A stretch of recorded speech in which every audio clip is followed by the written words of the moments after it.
সিরাজগঞ্জ পৌর এলাকার ঐতিহ্যবাহী শিল্প স্মারক Sirajganj spinning and cotton mills দীর্ঘ 2 দশক ধরে বন্ধ রয়েছে।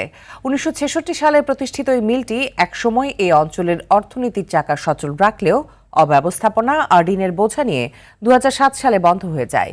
মিলটি বন্ধের দীর্ঘ সময় পার হলেও আজও পরিশোধ করা হয়নি অনেক শ্রমিকের বকেয়া পাওনা। ফলে কর্মহীন হয়ে মানবেতর জীবন কাটাচ্ছেন প্রায় 2000 শ্রমিক কর্মচারী। সিরাজগঞ্জ থেকে আশরাফুল ইসলামের তথ্যচিত্রে জানাচ্ছেন লিওন আজাদ। সেন্সিটিভিটি আমার নাই, আছে হোয়াইট প্লাস প্রো সেন্সিটিভ। দাঁতের সেন্সিটিভিটি ভুলে খান মন খুলে।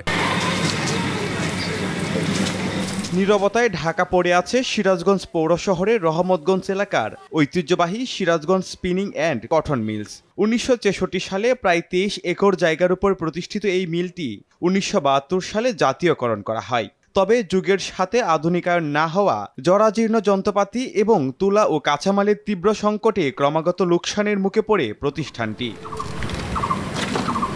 এক পর্যায়ে ব্যাংক সহ বিভিন্ন খাতের বিপুল ঋণের বোঝা মাথায় নিয়ে 2007 সালের জুলাই মাসে পুরোপুরি বন্ধ হয়ে যায় মিলটির উৎপাদন। মিলটি বন্ধের পর কেটে গেছে দীর্ঘ সময়, কিন্তু আজও পরিশোধ করা হয়নি বহু শ্রমিকের বকেয়া পাওনা।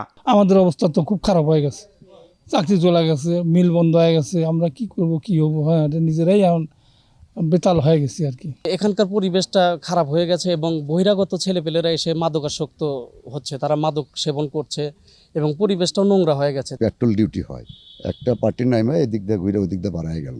এইভাবে যদি যায় তাহলে মানে যারা অপরাধী চক্র আছে তার মনে করেন না, এখানে পুলিশ সবসময় নজরে রাখে, তাইলে আমরা নিরাপদ বোধ করবো। সরকারে যারা বিভিন্ন দায়িত্বে রয়েছেন তাদের উপর দৃষ্টি আকর্ষণ, এই মিলটাকে যদি পূর্ণাঙ্গভাবে চালু করা যায় তাহলে হয়তো বা আশেপাশে সব গ্রামের লোকজনের অনেক উপকার হবে। তদারকি না থাকায় বর্তমানে বিশাল এই কারখানা প্রাঙ্গণ পরিণত হয়েছে মাদক সেবীদের নিরাপদ আস্তানায়। তবে ব্যবসায়ী নেতারা মনে করছেন সরকারি উদ্যোগে মিলটি পুনরায় চালু করা গেলে সচল হবে স্থানীয় অর্থনীতি। তার রিলেটেড কোনো কিছু করলে, নতুন আঙ্গিকে আধুনিক রূপে করলে সিরাজগঞ্জের বেকারত্ব দূর হবে এবং আমাদের পণ্য তৈরি হবে।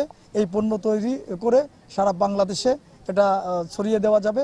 দীর্ঘ প্রায় 2 দশক ধরে বন্ধ থাকা এই মিলটি কি আবারও ফিরে পাবে তার হারানো জৌলস, নাকি কালের বিবর্তনে হারিয়ে যাবে সিরাজগঞ্জের এই শিল্প স্মারক?